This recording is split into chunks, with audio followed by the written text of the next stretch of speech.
Hi, guys, and welcome to another episode of Wisdom 3 COVID Chats. Here we are with another special person who's actually doing an amazing profession.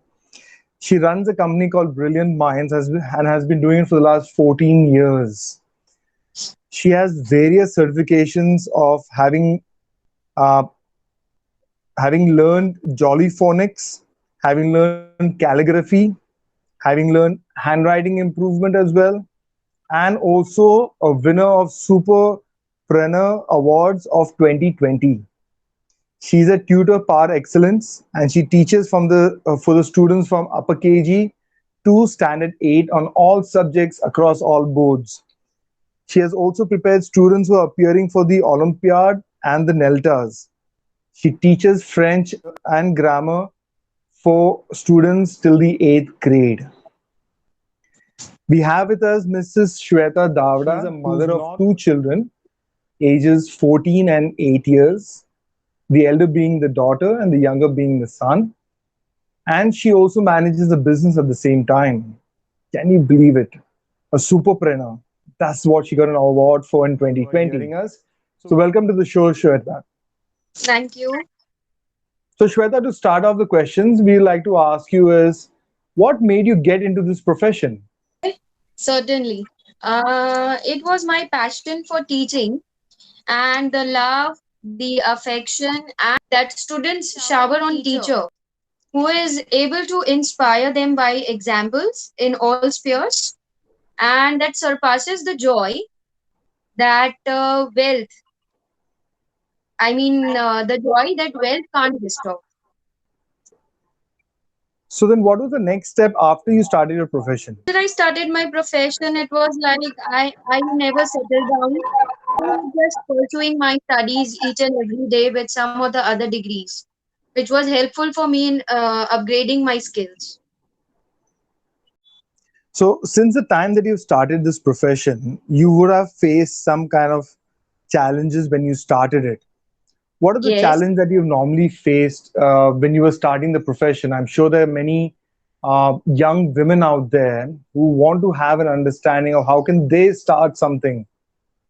yes, definitely. See, a teacher can be a good role model for a student and who can inspire them to have a better life. And also at the same time, the life of a teacher is not flawless as like everyone thinks it is to be. Like we have lack of time of planning, like lots of paperwork, performance pressure, and the limitations of standardized testing, what I can say, and also the balancing diverse, what I can say, learning needs. And above all, the worst part is like getting burnout easily.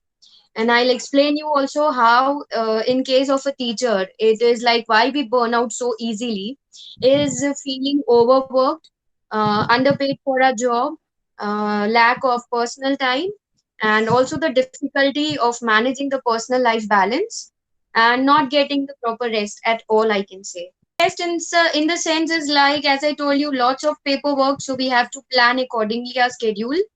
And like in my initial days, I used to have a sleep of only 4 hours, no rest time at all. And the same is being continued right now since I'm doing multiple tasks. So hardly I get a sleep of 5 hours a day. It's really very amazing on that note. So over here now, with these challenges, what motivates you to wake up every day and face these challenges? I mean, there are so many easy professions that you can choose in which you get your 8 hours sleep that is there. You're able to go ahead and meet your family requirements and your responsibilities. What motivates you every day? Be See, it getting the desired result, like some improvement shown by the most challenging children, that always kept me motivated.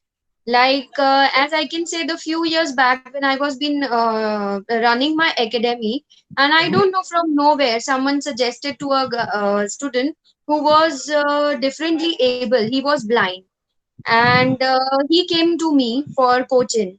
And like rest of the teachers, like he was a poor guy who was being rejected by so many teachers, like they were not interested in teaching that person because it would have taken lots of energy and efforts which we had to put as a teacher on that child. So like other teachers, I was also the one who said like who was not ready to teach him. So, but I don't know. It was something what I thought it's the most challenging task for me. Why not to do that? And it really feel good after we after a year when he scored 94%, and it was really a good positive result. What was expected from him keeps me motivated. Yeah. For someone who was rejected by the world, you went and gave them a winning streak of 94%, which I think in any parlance is an amazing achievement. Also teach the remedial children like who are being given a remedial certificate by the teachers from the school and are asked to get a support of counselors. But believe me that for me everybody who come to my academy is a normal child. There is nothing like a remedial part. It's just that I have to learn their mind and I have to learn make them learn few techniques of how they can study. So that Excellent. is also more Very nice. challenging Very task what nice. I am doing. So, what do you think is the main takeaway that a student has when they come to you for their coaching and their training? So, you're coaching from the higher kindergarten till the eighth grade across all boards. I mean, what does a student get when they come to you? What they get, I can say, see, I am motivating them, I am providing guidance to them, and always I make a point that rather than marks, it's better they focus on their goals. So my institute is not related to any marks oriented. Like I cannot point a few of the kids and tell you, yes, this person scored 90 or 95. It is not like that. I make them prepared for their future goals. So, do you employ any kind of tools or techniques in which you implement those goal setting objectives for the students, or you do it by the measure of each student on that? No, every child has a different concept of learning.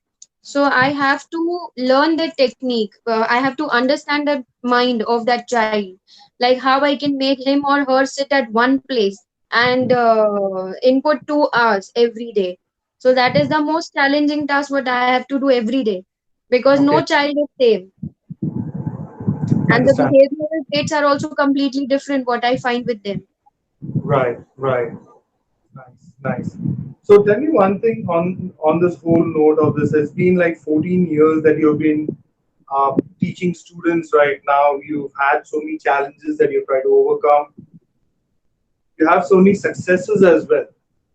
Yeah. What's one thing that you feel today's millennials and today's persons who are either starting their career or are in mid of their careers, what do you think is the kind of reflection that you can give it to them as a motivation?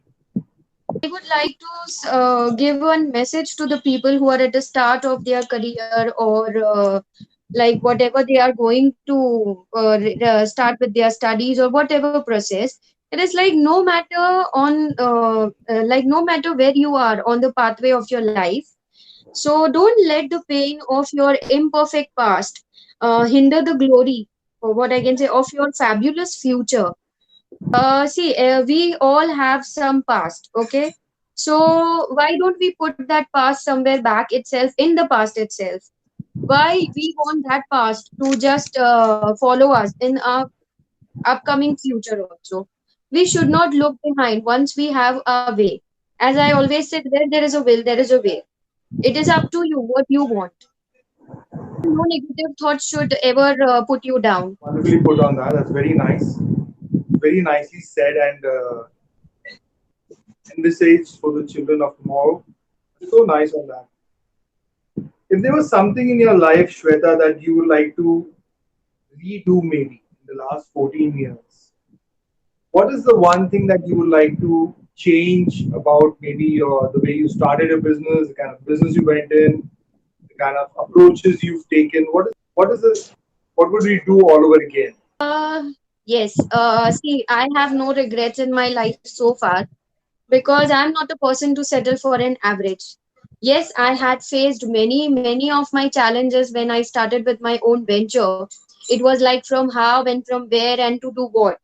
So there were many questions, multiple questions that were haunting me.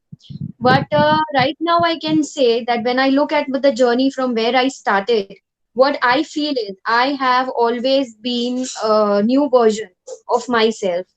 So I have nothing to remold or reshape, because every other day when it was like something new which came into the education field, I was very curious. I had that curiosity to go and learn myself than to appoint rather than to hire someone else for that particular subject. I have always done it myself.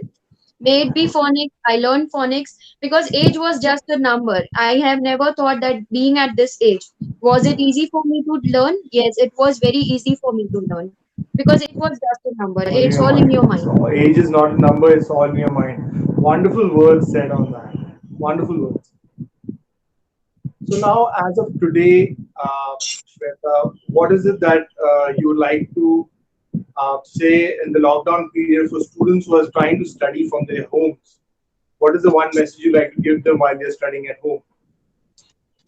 Yes, definitely. I would say that, see, it is a sudden outbreak of coronavirus where we are getting a long-term vacation, which is completely unplanned. The things are shut, the schools are shut. We cannot go out of our so-called home activities, and social interactions have completely stopped. So what I can do in is this in such a time, it's very difficult to keep your kids engaged with some creative activities that they are really interested in doing. That is the more tough part on the parents to do right now.